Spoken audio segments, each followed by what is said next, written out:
ऐसी बद्दुआ, इतनी गंदी इन लोगों की बद्दुआ दूंगी। हम क्या, सारे स्टूडेंट देंगे। जो हम लोग जिस पीड़ा से गुजर रहे हैं ना, हम लोगों की पीड़ा की जो हाय लगेगी, इन लोगों की मौत तक नहीं आएगी। बद्दुआ नहीं, हम उनका देखिए इस तरह नाश होगा ना, इस तरह नाश होगा ना कि वो पश्चाताप करेंगे कि हमने कौन से गुनाहों की सजा भुगत रहे हैं। ये सुरक्षा बढ़ाए ना। प्राइवेट स्कूल में, मतलब स्कूल प्राइवेट हो गया तो नकल हो जाएगी, सरकारी में नकल नहीं होगी, इस बात की क्या गारंटी है? मूर्ख क्या, हम तो कह रहे हैं बुद्धि ही नहीं, विवेक नहीं है।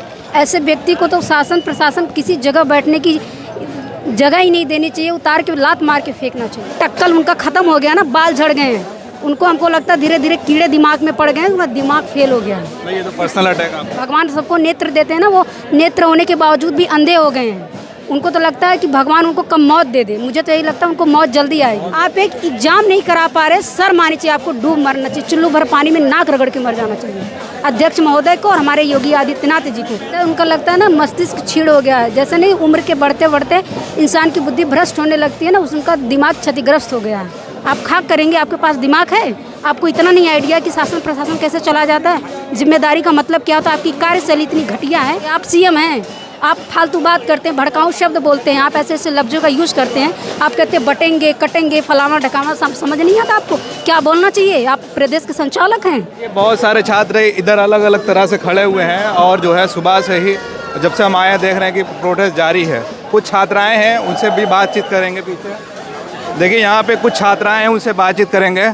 आप लोग भी यहाँ प्रदर्शन में शामिल होने आई हैं? Yes sir. क्या कहना चाहेंगे? लगातार तीसरा दिन है, अभी तक कोई मांग पूरी नहीं हो रही है। हम लोग बस यही कहना चाहते हैं, जैसे पद्धति थी पहले वैसे रहे, उसमें कोई चेंजेस हम लोग को नहीं चाहिए। अगर मांग पूरी नहीं हुई तो क्या करें? हम लोग ऐसे खड़े रहेंगे और क्या करेंगे? हाँ, ऐसे आते रहेंगे, ऐसे खड़े रहेंगे जब तक नहीं मानेंगे। कैसे नहीं मानेंगे? हम लोगों के लिए वो हैं तो कैसे नहीं मानेंगे? हम लोग यही रहेंगे ही, आएंगे। सरकार से क्या उम्मीद है? लग रहा है कि योगी जी आप लोग की बात सुनेंगे? मतलब सरकार तो एक तरफ कहती है कि हम लोग तुम लोगों के लिए बनाए हैं, हम लोग को दिख ही नहीं रहा। तीसरा दिन है कि ये हम लोगों के लिए बनाए हैं, तो मतलब वही है कि दिख ही नहीं रहा कि हम लोगों के लिए है। तो कुछ तो मतलब अभी हमारे ऊपर थोप दिए हैं, वो हमें नहीं चाहिए था नॉर्मलाइजेशन। किसी भी स्टेट में, उत्तराखंड हो, राजस्थान हो, बिहार हो, कहीं भी नॉर्मलाइजेशन का नहीं। 90 नंबर पाने वाला 70 पाएगा, 70 पाने वाला 90 पाएगा, तो क्या वो ये सही है?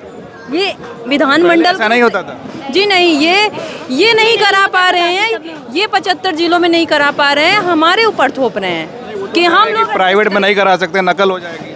तो अभी तक कैसे हो रहा था? हाँ, सामान्य लोगों के घर के लोग अधिकारी नहीं बन रहे थे अभी तक। अभी नकल बढ़ गई होगी उनके हिसाब से। उनके हिसाब से बड़े मेंस तो होगा ना, उसमें तो लिख के ही लोग जाएंगे ना। तो फिर इनको क्या दिक्कत हो रही? कराएं, ये सुरक्षा बढ़ाए ना। प्राइवेट स्कूल में, मतलब स्कूल प्राइवेट हो गया तो नकल हो जाएगी, सरकारी में नकल नहीं होगी, इस बात की क्या गारंटी है? गारंटी है क्या? आपने क्या, सरकारी स्कूलों की तो और स्थिति खराब है। ऐसे सरकारी स्कूल हैं जिनकी स्थिति और खराब है। यही लोग हैं, अगर होगी नकल तो इन्हीं लोगों की जवाब देते रहेगी, हम लोगों की थोड़ी ना। यही लोग करेंगे। क्या कहना चाहेंगे आप? हम केवल यही कहना चाहते हैं कि वन डे वन शिफ्ट करवाएं, हमें नॉर्मलाइजेशन नहीं चाहिए। जैसे पहले था आयोग वैसे चीज़ों को लाएं, और बस यही चाहते हैं। आप भी यहाँ? हाँ, वही बस वन डे वन शिफ्ट, और नहीं चाहिए कुछ, क्योंकि और सुन नहीं रहे। जिस तरह से उनका नारा है, one nation one election one examination, one day one shift क्या आप भी लगातार यहाँ पे आ रही हैं? जी तो आप भी तैयारी वगैरह कुछ कर रही हैं? जी जी, यूपीएससी की? यूपी पीसीएस यूपीएससी दोनों। क्या लग रहा है कि सरकार का रवैया अभी तक क्यों नहीं आप लोगों के लिए पिघल रहा है? सरकार बेवकूफ़ है। बेवकूफ़ नहीं होती तो अब तक 3 दिन से धरना प्रदर्शन चल रहा है, आंदोलन चल रहा है। उस पर कुछ तो अपना बात विचार रखती, आके हम लोगों से बातचीत करती, पूछती। अध्यक्ष महोदय जो उनको तो कम से कम फ़ोन करके बता सकती थी, जो बाहर निकलते हैं हम लोगों की प्रॉब्लम सॉर्ट आउट करते हैं। मूर्ख क्या, हम तो कह रहे हैं बुद्धि ही नहीं, विवेक नहीं है। ऐसे व्यक्ति को तो शासन प्रशासन किसी जगह बैठने की जगह ही नहीं देनी चाहिए, उतार के लात मार के फेंकना चाहिए। मेरे हिसाब से लात मार के फेंकना चाहिए, चाहे वो अध्यक्ष महोदय हो, चाहे हमारे प्रदेश के सीएम हो।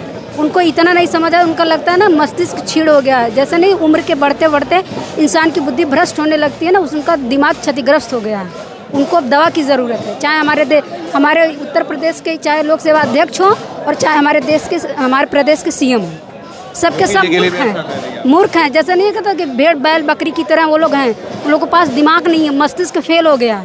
हमें तो लगता है इन सारे लोगों को इलाज की ज़रूरत है। थोड़ा सा मस्तिष्क अगर काम करता ना, विवेक काम करता, तो इन लोगों के संघर्ष को देखते समझ में आता कि वाकई में बच्चे कितने स्ट्रगल कर रहे हैं बिना खाए पिए। कोई बीमार हो रहा, किसी को डेंगू हो रहा, किसी को कितनी सारी प्रॉब्लम हो रही है, ये सारी चीज़ें नहीं दिख रही है। आँख में अंधे हो गए, भगवान सबको नेत्र देते हैं ना, वो नेत्र होने के बावजूद भी अंधे हो गए हैं। उनको तो लगता है कि भगवान उनको कम मौत दे दे। मुझे तो यही लगता है उनको मौत जल्दी आएगी। बददुआ दे रही हैं आप। बददुआ नहीं, हम उनका देखिए इस तरह नाश होगा ना, इस तरह नाश होगा ना कि वो पश्चाताप करेंगे कि हमने कौन से गुनाहों की सज़ा भुगत रहे हैं, और सब के सब जाएंगे, एक लपेटे में जाएंगे। बददुआ है मेरी। जितने सारे लोग स्ट्रगल कर रहे हैं, जितने सारे स्टूडेंट की पीड़ा दर्द, जितना उन लोगों का मानसिक शोषण हो रहा है, शारीरिक शोषण हो रहा है, धूप में बिना खाए पिए लड़ रहे हैं ना, जितना स्ट्रगल कर रहे हैं, आने वाले दिन में ये लोग की ना मौत पूछेगी नहीं। ऐसी बददुआ, इतनी गंदी इन लोगों की बददुआ दूंगी। हम क्या, सारे स्टूडेंट देंगे। जो हम लोग जिस पीड़ा से गुजर रहे हैं ना, हम लोगों की पीड़ा की जो हाय लगेगी, इन लोगों की मौत तक नहीं आएगी। इंसान ही नहीं है ये देश ना, कह रहे हैं ना कि लुटेरों का देश बन गया है। इस तरह से एक एग्ज़ाम नहीं करा पा रहे हैं। आप सोचिए कि इतने बड़े शासन प्रशासन होते हैं, आप एक एग्जाम नहीं करा पा रहे। सर मानी चाहिए, आपको डूब मरना चाहिए, चुल्लू भर पानी में नाक रगड़ के मर जाना चाहिए।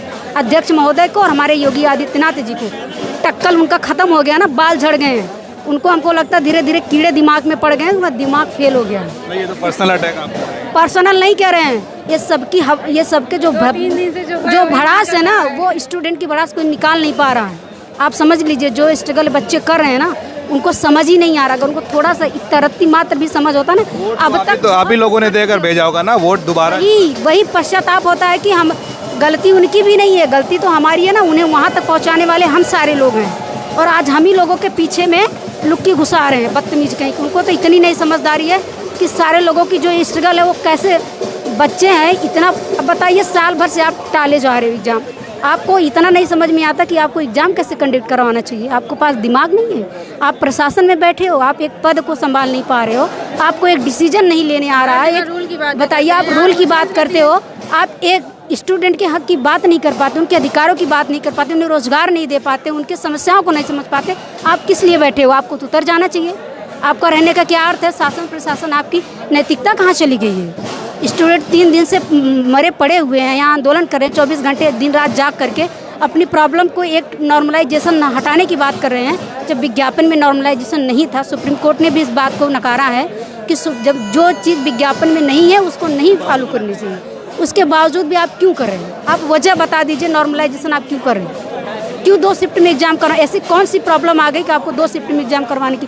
पेपर लीक की प्रॉब्लम है तो आपका शासन प्रशासन कहाँ चला गया? किस लिए है वो किस लिए है? आपको जिम्मेदारी नहीं संभालने आती, आपको कानून व्यवस्था सही से लागू नहीं करने आता, तो आप क्यों आप अपनी बड़ी बड़ी बातें वादे करते हैं कि हम ये कर देंगे, हम वो कर देंगे? खाक करेंगे आप खाक करेंगे। आपके पास दिमाग है? आपको इतना नहीं आइडिया कि शासन प्रशासन कैसे चला जाता है, जिम्मेदारी का मतलब क्या होता है? आपकी कार्यशैली इतनी घटिया है कि आपको कार्यशैली चलाने का ढंग ही नहीं है कि आपको समझ में आना चाहिए ना कि कैसे काम किया जाता है। 24 घंटे होते हैं, 30 दिन होते हैं, 365 साल, 1 साल के 365 दिन होते हैं। आपको उतने में भी बताइए, एक काम करने में आपको 6 महीने लग जा रहे हैं। जो काम महीनों में 10 दिन में होने का, वो आप 6 महीने साल भर लगा दे रहे हैं। आपकी कैसी कार्यशैली, आपकी कैसा प्रशासन है, कैसा आपका लोकतंत्र है, कैसे किया जाता? आपको ऐसे करना चाहिए काम। बड़ी बड़ी बातें करते हैं। आपके इतने सारे लोग कर्मचारी रखे हैं, एक एग्ज़ाम सही से नहीं करा पा रहे, एग्ज़ाम पर सही से तरीके से समय से एग्ज़ाम नहीं करा पा रहे हैं। आप किस लिए हैं? कब तक रहेंगे आप लोग फिर? जब तक कि हम लोगों की डिमांड पूरी नहीं हो जाती, जब तक नोटिस नहीं आ जाता, तब तक हम लोग नहीं हटेंगे, और ना हटेंगे ना बटेंगे। जो उल्टे सीधे बात करते हैं ना, उनको तो हाँ इतना नहीं बताइए कटेंगे बटेंगे। आप इंसान हैं, आपको तो जानवर भी नहीं, जानवर से बदतर आप हैं। आप देश के प्रदेश के आप सीएम हैं, आप फालतू बात करते हैं, भड़काऊ शब्द बोलते हैं, आप ऐसे ऐसे लफ्ज़ों का यूज़ करते हैं। आप कहते हैं बटेंगे कटेंगे फलाना ढकाना, समझ नहीं आता आपको क्या बोलना चाहिए? आप प्रदेश के संचालक हैं, शर्म आनी चाहिए। चलिए देखिए, छात्रों में बहुत ज़्यादा आक्रोश है और लगातार आज तीसरे दिन है उत्तर प्रदेश लोक सेवा आयोग प्रयागराज के बाहर उनका प्रदर्शन जारी है। और भी छात्रों से हम बातचीत करते रहेंगे और आपको दिखाएंगे कि यहाँ पे किस तरह से प्रदर्शन छात्रों का जारी है। हालांकि अभी तक कोई भी मांग उनकी पूरी नहीं हुई है। बाकी बने रहिए हमारे साथ। आप देख रहे थे खोज खबरिया, प्रयागराज से मैं उबैद, बहुत बहुत शुक्रिया।